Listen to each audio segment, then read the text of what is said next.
This episode of Another Happy Pod is going to contain spoilers.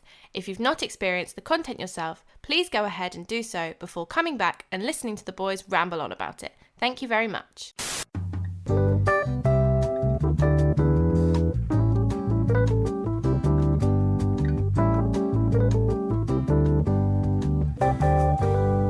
Hello and welcome to Another Happy Pod, the podcast where we keep it fresh, positive and dripping in disappointing sequel vibes. I am your host, my name is Lawrence, and I'm joined as usual by this prick. Well, alright, just spoil it up top, so now I know how you feel. Anyway, carry on. No. No. I have more Carry opinions on. than just that. I'm carrying on. Shut your mouth. Right. Today we are going to be talking about Wonder Woman 84, but Nathan, I wanted to ask you what you thought of the first one very briefly. It's pretty good.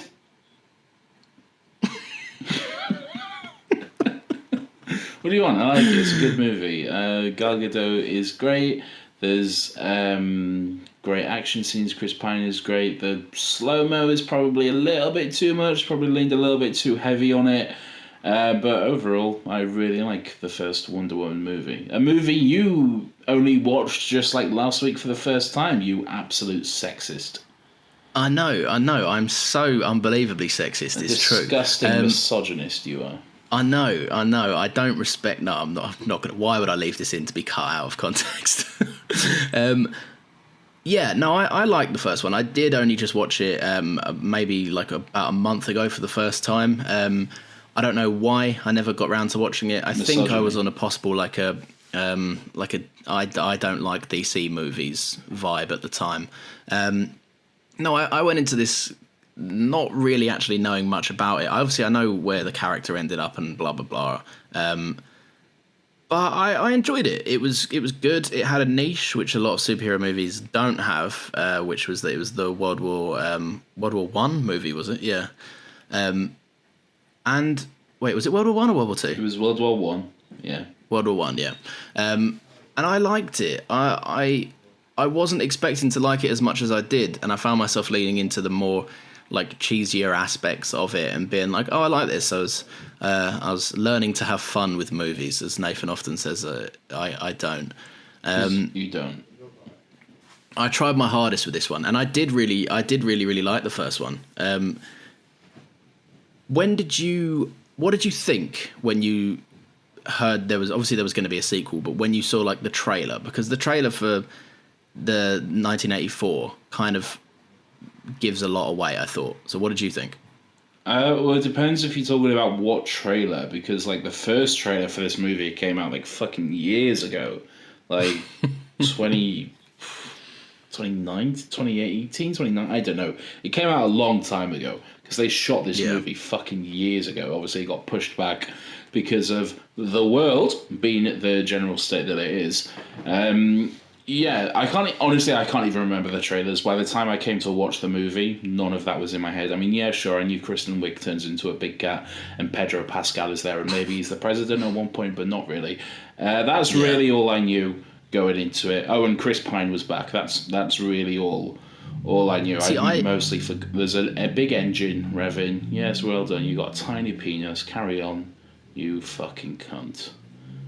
Hold on.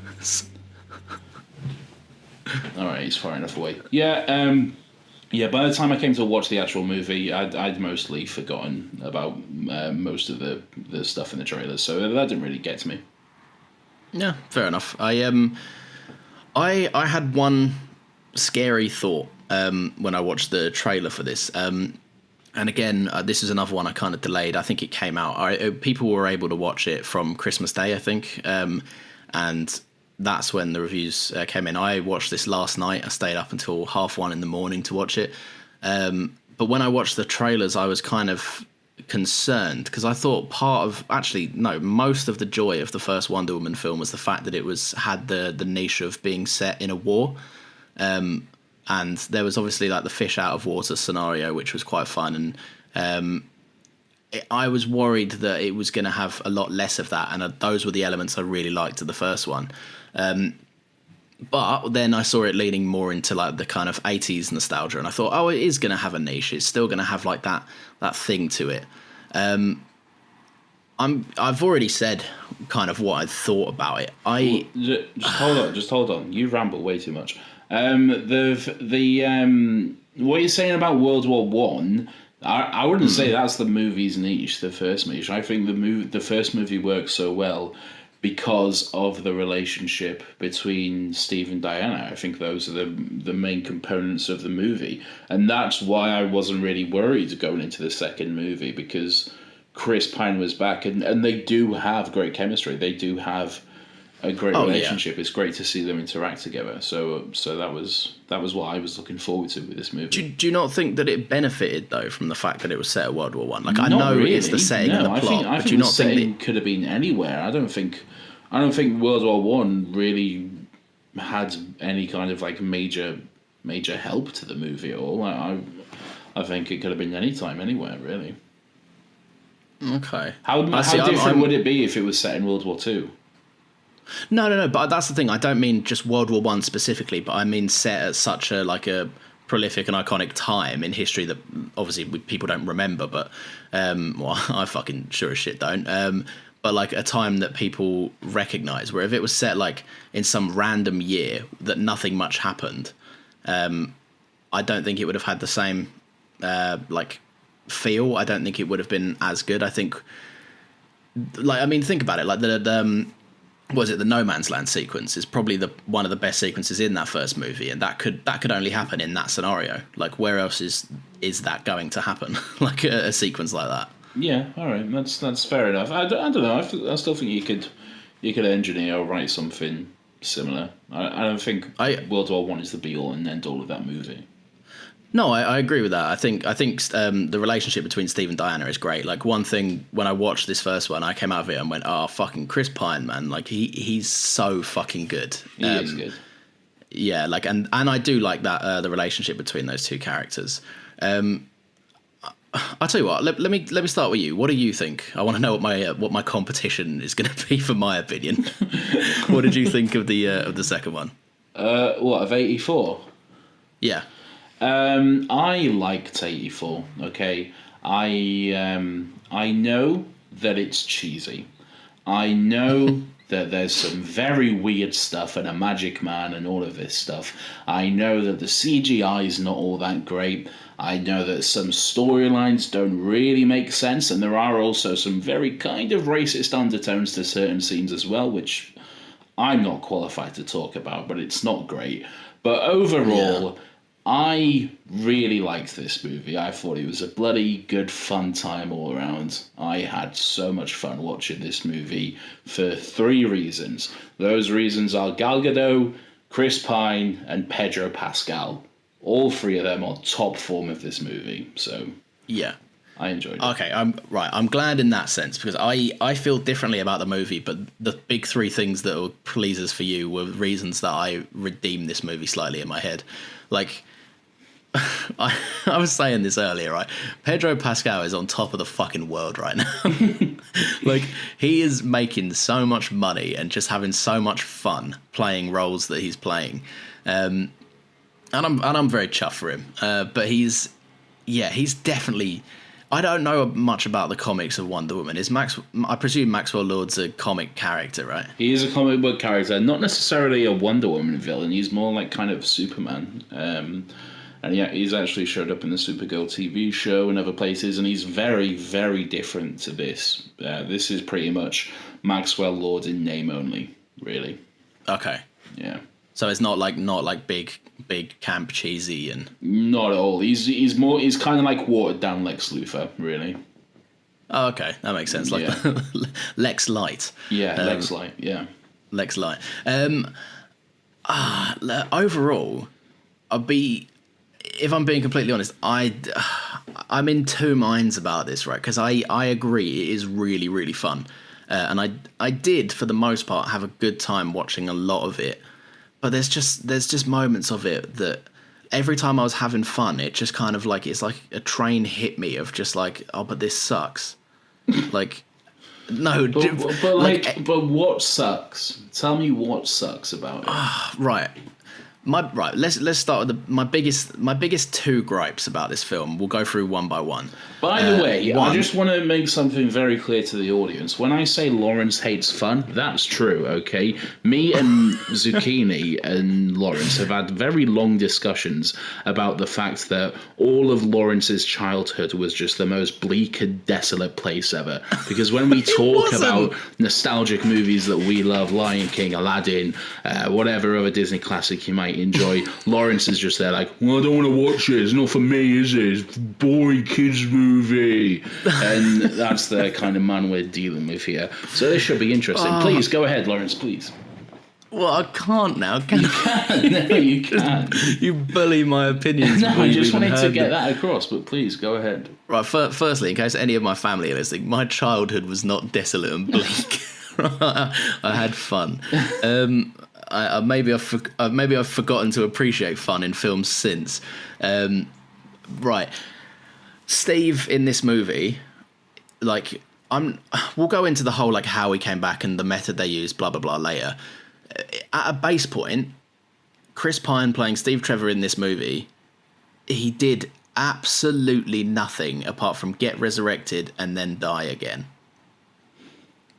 Can you tell me that that's not true? Yes, that is true. But I think that's the point. I don't think he's supposed to do anything. It's not his movie. I don't think he's supposed to, because as the pivotal scene in this movie, and for me, the best scene in the movie is the one where they are saying goodbye to each other, where she knows she has to give him up, where she knows she has to let go, and she doesn't want to, because all she's wanted for the past, 40, 50, whatever fucking years it's been, is him back. That's all she's wanted, because he's really the only person she's ever loved. And finally she has him back. Finally it's not an exact copy. It's literally a different person entirely, but she still has this version of him back, and she wants to hold on to that. The fact that she has to give him up to save, for the good of the world and to save everything, you can see that pain on her in that scene. You can see how much she doesn't want to do it. That's why she doesn't even look at him when she walks away. She just pulls herself away and just carries on, keeps on looking forward, and that's incredible to me. Yeah, no, it's brilliant, and I do agree that is a good scene, and I like that moment, and it's cool and powerful and everything. But from a perspective that, like, let's say we know that this is a film and that we're not talking about the characters, why did he need to be in this? Like, he did absolutely nothing, and I liked him being there. But when he doesn't need to be a tool to do something, though. What does he need to do? Anything at all would have been nice. His purpose is served as being the emotional crux with Diana, as being the sacrifice that needs to be made. That's what he does. Do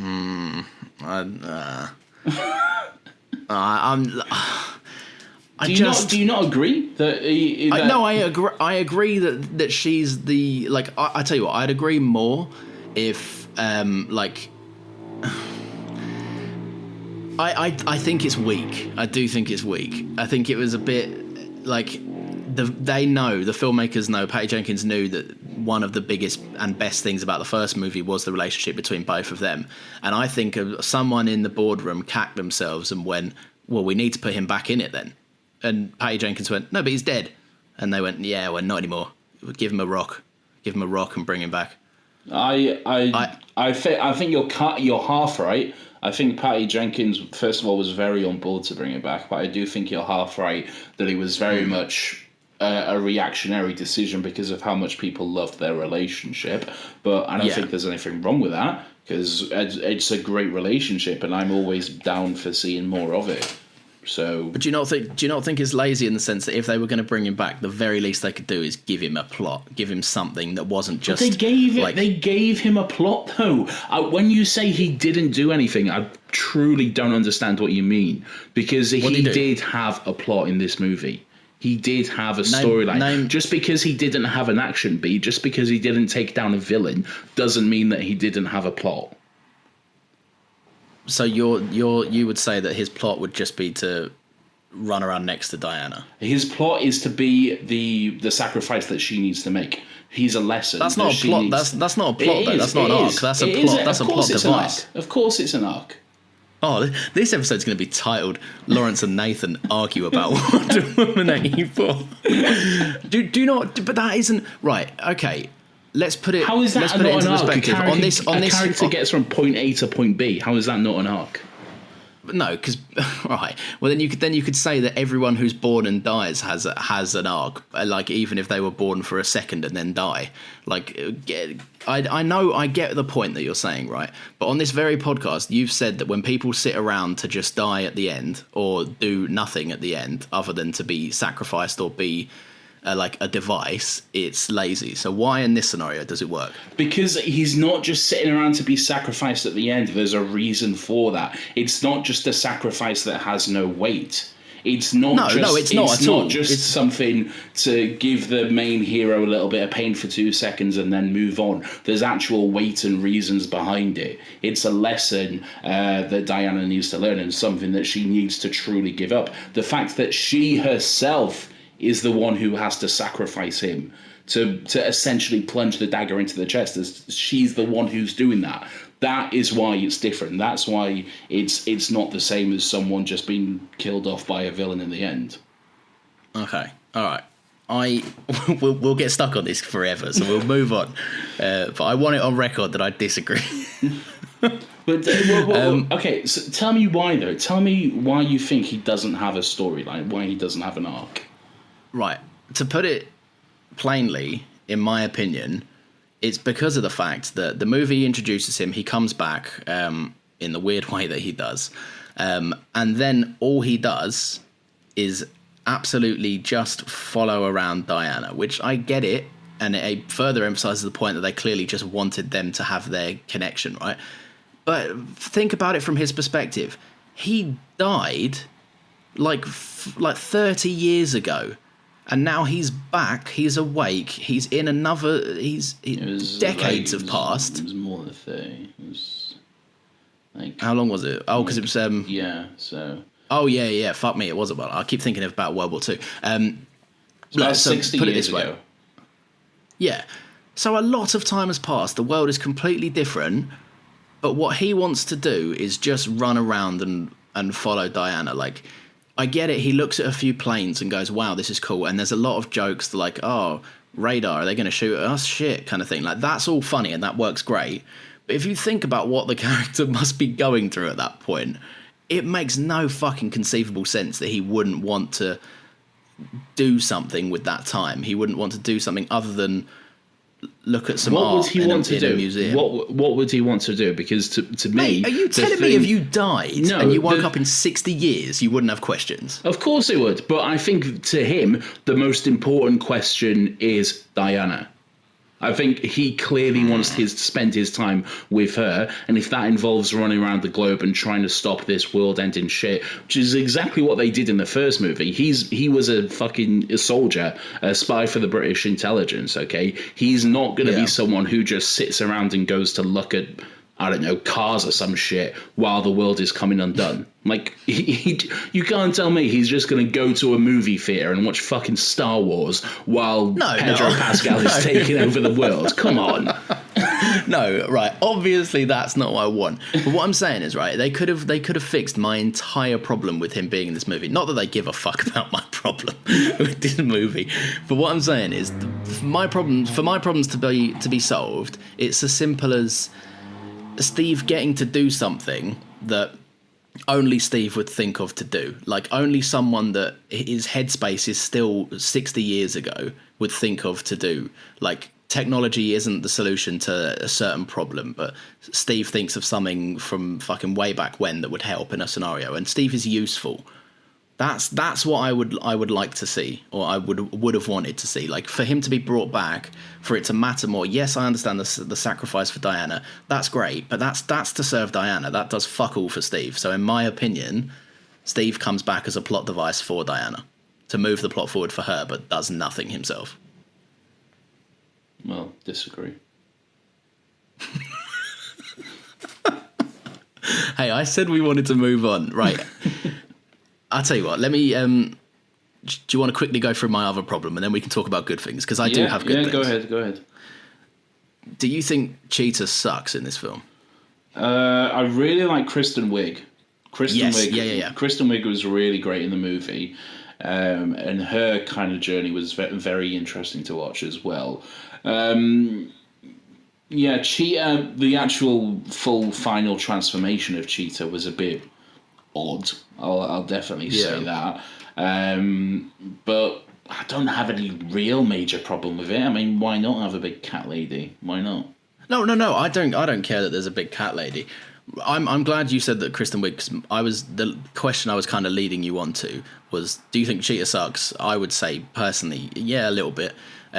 Kristen Wiig, I think they did a bit of a disservice to in this film, right? Not just in post. Like, I'll excuse the bad CGI because it does suck, but then. Like who cares at this point? We know what it's trying to do. Yeah. She's really good. Like, and the movie gives her a lot of screen time, which I really, really liked. My issue with it is the fact that Kristen Wiig as an actress is good enough to play the role, but then they dress her up in like Jamie Foxx, like Electro, Amazing Spider-Man 2, like geeky glasses. Like, she can't walk in heels, but why the fuck does she wear them? Like, the briefcase that falls open at the exact moment where people are around to ignore her. Like, little things like that. Like, I know it's cliche and it's a bit like I felt like it was a bit tired, and I felt like they put too much stock in doing too much when they could have just given her the character and she would have done a good job. It is very much Jamie Foxx in Spider-Man 2. Yeah, it is very much that same dressing and very much going out of their way to show you this is a geeky outsider that no one likes and everyone's kind of mean to. You are right in that respect. I don't necessarily think it was a disservice to Kristen Wiig, though. I think she still did a really good job with that character. And I think the idea of her being so kind of like, you know, over the top and geeky in this outsider character is to show you just how she is the complete opposite to Diana. Like, Diana is obviously very elegant and graceful and beautiful, and when she walks into a room, everyone looks at her and always wants to help her out and everything like that. And that's why, obviously, her Kristen, I can't remember the character's name, but her wish is to become essentially her, be like her. And I think that's the reason for that. Yeah, it's a little over the top, but again, to me, it's just that same thing of it's a comic book movie, so it's all part of the fun, I guess. Yeah.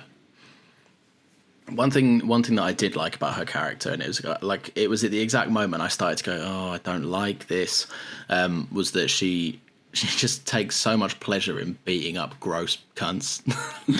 yeah, which I really like. And that movie as a whole, right? Genuinely, it's rare to see like subtlety done well, right? But there's about 6 different occasions where blokes come up and try and be creepy with various women in this. Yeah, and it's handled really well, because in every single one, Diana's either like, no, fuck off, go fuck yourself, leave me alone. And then in like the last scenario where it happens, he just gets his fucking head kicked in, which is really quite funny. Which I liked, obviously. Yeah, that was pretty great. Yeah. What? Oh, I'll tell you what, because I think we're at the same point with Cheetah. Like, a bit too much, but it is what it is. I think Kristen Wiig still did a great job. Let's talk about Pedro Pascal then. Because he's in a different fucking movie. He really is. I love that Pedro Pascal read the script to this movie and just said, you know what? I'm going to give my fucking everything to this role. I am going to pour my heart, my soul, my blood, my sweat, everything into playing this weird magic man. Because fucking hell, he really goes for it in this movie. And he is so good, man.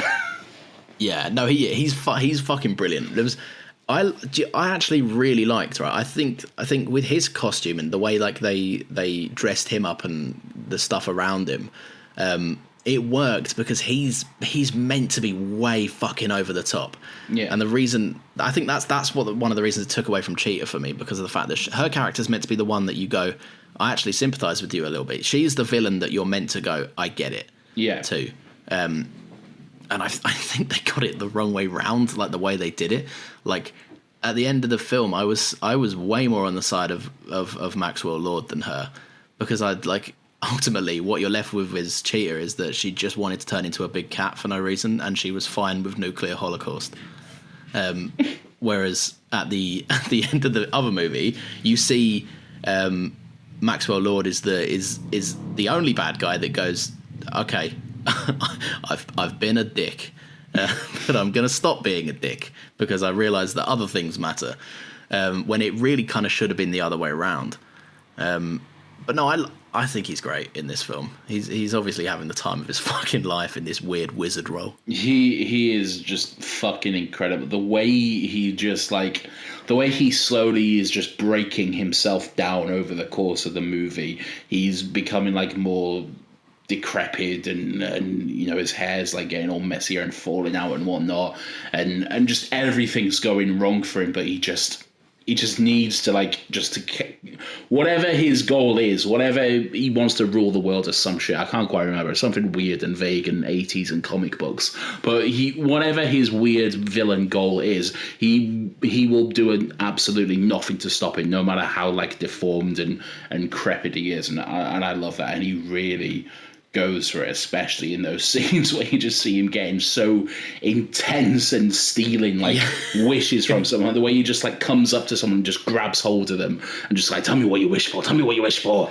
And yeah, I love the part. I thought it was really clever as well when he goes up to someone. It's like, don't you? He did his like, obviously the way he manipulates it is like touching people and being like, don't you wish that for me? And they're like, of course I do. And then it's like, I've stolen their wish kind of thing. Yeah, which is great. That's a brilliant way of handling it. But the thing that there was one moment that really made me laugh, and it wasn't one of like the obvious like trailer jokes kind of thing. Was where he walked up to someone and said, don't you wish this for me? Don't you think this would be great? And they go, yeah, of course I do. And then nothing happens.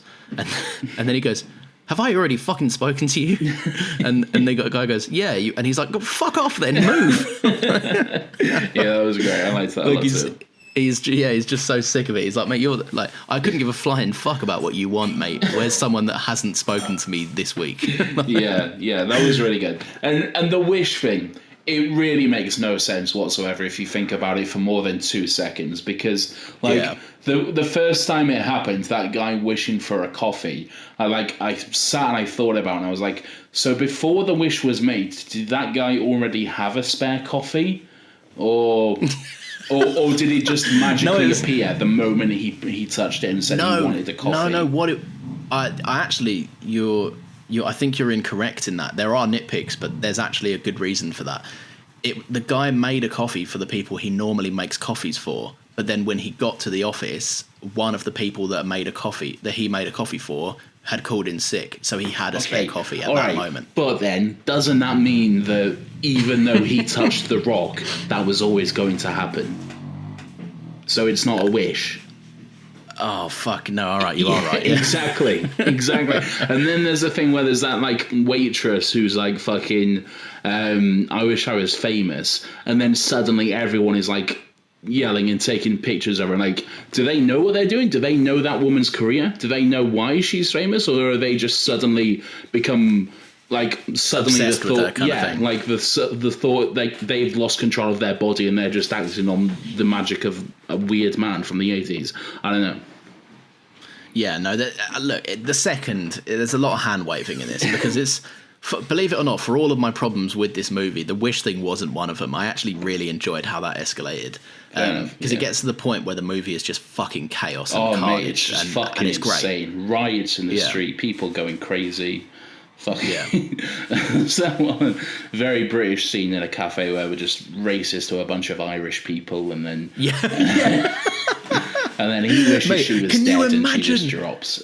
Can you imagine if that had happened in real life, mate? The amount of like hate crimes that would take place, like, and that's the thing. To be fair, like, that isn't really handled as a joke. I do think it's a little bit like you towed the line because you tried to make us take that seriously, but at the same time, then in the next scene, there's like there's like other dumb shit going on. But yeah, no, that fucking would happen as well. Like, and it got me thinking. Like, imagine if everyone on the planet could make a wish that came true at the exact same moment. Fucking chaos. What would you wish for? What would I wish for? Yeah. Someone else editing these podcasts. to just have an on-call editor. But all right, but monkey's paw scenario, you wish for something, somehow it's going to go wrong. So what's going to go wrong with that, though? They're a worse editor than me, and they always leave in moments that can be taken out of context, and then our careers get. Actually, I'll tell you what. Because if we were truly working on the monkey's paw kind of theory, yeah, someone else starts editing this podcast, it blows up. We become the biggest podcasters in the entire world. We get money, baby. And then things that we would have cut out get taken out of context and we get cancelled and lose our careers. Oh, well, there you are then. Monkey's paw. There you go. Plot for the film, everyone. Done. One thing I loved about this was the fact that the president's entire identity was the fact that he was just the president. Like, yeah. It's like, what would you wish for? And his immediate response is more nukes. Like, fuck the Russians. I want more nukes. That was his immediate response. Like he doesn't have any personal aspirations or goals or stuff that he just would like. And then obviously that's seen as a fucking act of war, because why the fuck wouldn't it be? It just goes fucking completely tits up. It does. Is there any, because we're approaching time, are there any like classic moments? Because I think this movie's a mess and this podcast has been a mess. So we've missed a lot, but is there anything you'd wanted to speak about? I don't think either of those things have been a mess, first of all. I think my favourite scene in the movie is that moment where Diana has to sacrifice Steve. I think that is definitely the best part of the movie for me, the best scene, without a doubt. Other than that, probably just Pedro Pascal just going absolutely fucking wild. Yeah, no, that's fair. And that leads on to my point, actually, which is quite nice. I made a few little points throughout watching it. First one is, I'll read you through some of my notes, if that's all right, Nathan. All right. The first one is, should make a drinking game for the amount of times that Pedro Pascal turns his whole head and smirks. Because it's quite a lot. I also enjoy Pedro Pascal, so life is good, but it can be better. And it's birthed so many memes. It's a great meme as well. It is a great meme, and it's a great moment, to be fair. Like, he's a very charismatic man. He is. So it worked nicely. I'd buy gold from him or whatever he was selling. I would. I think it was oil land, right? Yeah, something weird and vague. Yeah.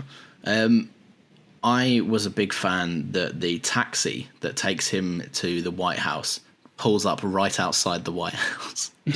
Like, it basically goes up to the door. Yeah. and that's fine. And that's allowed. There was less security, maybe. No, there wasn't. There was more, surely. No, there was less. Why would there be more security in the 80s? It was a desolate time. 9/11 hadn't happened yet. Yeah, but when did Thingy get shot? When did Kennedy get shot? Oh, years before this. Yeah, so they probably were starting to, stress about presidents and people getting too close, right? Nah, but also he's a magic man with wishes, so he can do what he wants. Imagine wasting a wish being like, can you get me a little bit closer, please? Imagine you're in an Uber and they pull up outside the house that's like 2 down from you, and you just go, no, what? This will not really do. Wish. I really wish that you would wish that you just drove 10 meters more. Don't you wish you parked a little bit down the street? Well, no, to be honest, mate, I don't. No, not really. Why do the meter's still running, gal? Another good moment for me was Chris Pine going on an escalator for the first time. Yeah. which was great, which was very great. Fun. Yeah, I liked that. Followed immediately by him seeing his first underground train or subway. which was CGI, and begged the question: it was just a subway passing them on a platform. Could they not have got one to do it? Like it was bad CGI. Another classic. Pedro Pascal promises Diana a top of the range 19-inch television, which if you were to offer me now for free, I would punch you. Yeah, fair. I liked that scene. I remember that. Yeah, I liked that one. Yeah, and I think they knew it was such a joke as well, because they were like, it was like your top of the range 19-inch television. What do you think of Linda Carter in the post credits? Oh, that was so dumb. Like as soon as Diana was talking about the chicken armor, and there was that woman who held back all of the fucking 300 men or whatever, and like as soon as I saw the flash of her eyes, like, oh, that's gonna be fucking Linda Carter, isn't it? I fucking knew it. And then lo and behold, at the end, she's wearing bracelets and she, like, I don't know, saves a girl's balloon or some shit. I can't quite remember. I think a pole is about to crush her, crush some kid, and then or something. Her bracelet catches it. Yeah, I remember now. I was like, I just saw it. I was like, oh, that was so dumb. We should have just left that out. I really agree. That was probably the worst part of the movie. It was the fourth wall breaking, like, wink and nod at the end that got me. I was sat there, right, and I know full well that the filmmaker intention there was probably like, the fans will love this. She winked at me, and I was close to telling my Mac just to fuck off.